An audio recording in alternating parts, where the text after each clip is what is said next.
Welcome.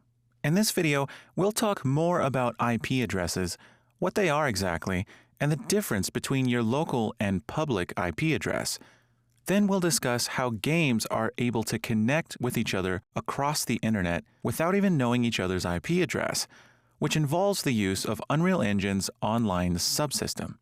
So let's take a moment to talk about IP addresses. So far, we've been able to connect two game instances on machines that are both connected to the same local network, but we'd like to connect with players that are not on our local network. Before we continue, let's discuss what this means exactly. Your local IP address, also known as your internal IP address, is the address assigned to your computer by your local network router. It usually begins with 192.168, followed by more numbers.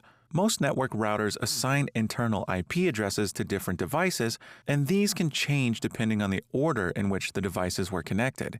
These addresses are only seen by other computers inside your local network, and no one can connect to your machine from outside your local network using your local IP.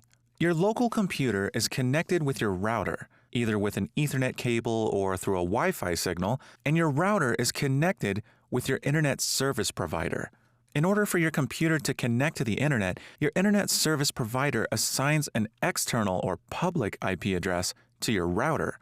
This external IP address is what everyone else on the internet sees. Any information coming in from the internet first goes to the public or external IP address, then from there to your local or internal IP address.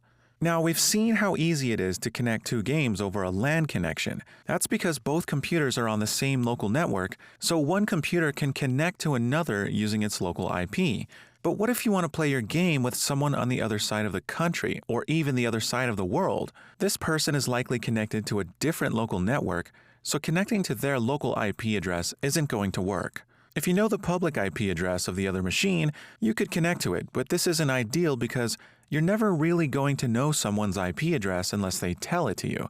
But how many times have you logged into your favorite video game and were required to type in your friend's IP address? What if you have no friends who play the game? Do you just have to play solo? Of course not. You typically log into your video game, and the game itself finds other players for you to play with. They could be on the other side of the world for all you care. You just want to play your game. So how does your video game know how to find other IP addresses logged in and playing the game? Well, the answer varies.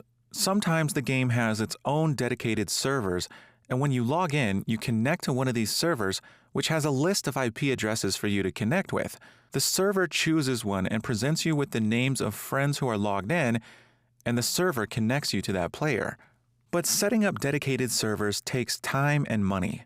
The more players your game has, the more server storage and processing power you need. You can get around this by using listen servers. One player starts the game and is set up as the listen server, then other players join in as clients. But the question still remains, how do the clients know which IP address to join? In order to connect your game to someone else who is online, there must be an in-between stage. Your game logs in, sending a signal to some server which connects you to other players who are logged in. Games often go through a service to host these servers, as it can be less time-consuming than creating their own, and they often come with additional features such as security and friend systems.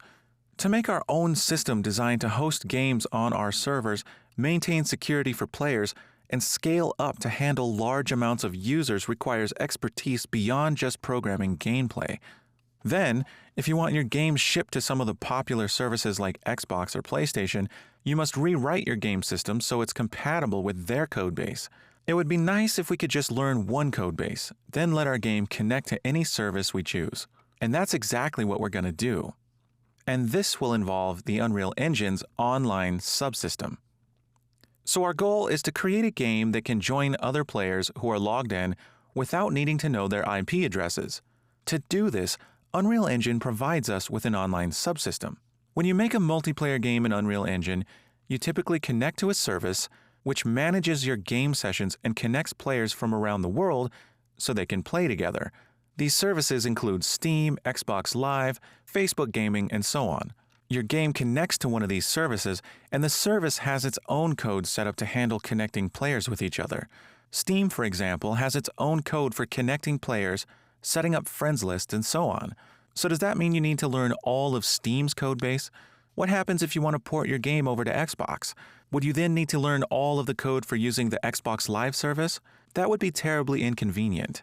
Unreal Engine has provided us with a way to only use one codebase, the Unreal Engine codebase. Unreal Engine has its own functions that we can use to connect to a service, and depending on which service our game is configured to use, Unreal Engine will handle all of the platform-specific details under the hood. When a program or game engine allows us to just interact with a single codebase, handling all the cross-platform ability under the hood, this is known as an abstraction layer. We only deal with the Unreal Engine code. The other platform-specific code is abstracted away, so we don't need to worry about it. Unreal Engine's networking abstraction layer, designed to connect to various online services, is called the Online Subsystem. Unreal Engine's Online Subsystem contains functions that we can use to connect to services, have them host our game sessions, and connect us to other players. We specify which service we're using, and Unreal Engine handles that service-specific stuff under the hood.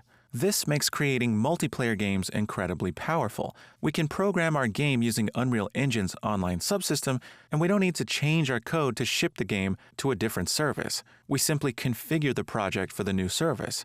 So since we only need to work with the abstraction layer, it doesn't really matter which service we choose. For this course, we'll choose Steam because it's one of the most popular services for hosting our multiplayer sessions, and it's easy to get started and learn how to use without needing to apply for a developer's license or pay fees. Sure, once you've got a game you'd like to sell and you want to have it available on the Steam store, you might need to do all those things, but while you're learning, you can still use Steam to host your sessions so you can make sure the game works before you take that next step.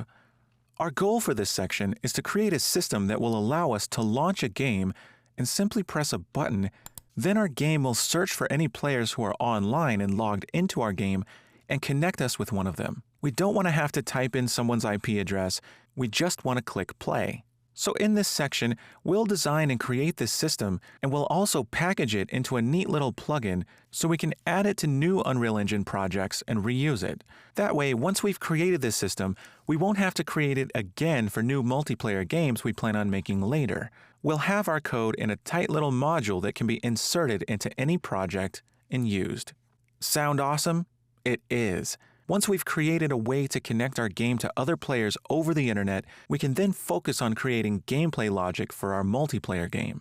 And then we can reuse our code in other Unreal Engine projects to make completely new multiplayer games. This is the next level in your development of games in Unreal Engine. Everything gets so much more fun when you're playing with other gamers. In the next video, we'll discuss the Unreal Engine Online Subsystem, how it works, and we'll form a game plan for a simple menu system that will connect with this little plugin we'll create. In summary, we learned about IP addresses and how your device has a local IP address, which is only used within your local network, and your router has a public or external IP address that the rest of the internet connects to.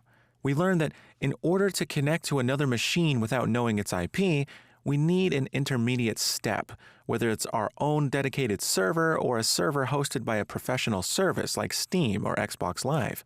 We learned that Unreal Engine has its own codebase for managing the connection to online services called the Unreal Engine Online Subsystem. We learned that this online subsystem provides us with an abstraction layer, so we don't need to learn the code bases for each service we wish to use for our games, and that we're going to learn how to use this online subsystem so we can just write the code once for connecting our games to other players logged in, and that we're going to package this code into a plugin that we can use for multiple Unreal Engine projects. We'll discuss these concepts in more depth as we create our menu system designed to connect to other players over the internet. I'll see you soon.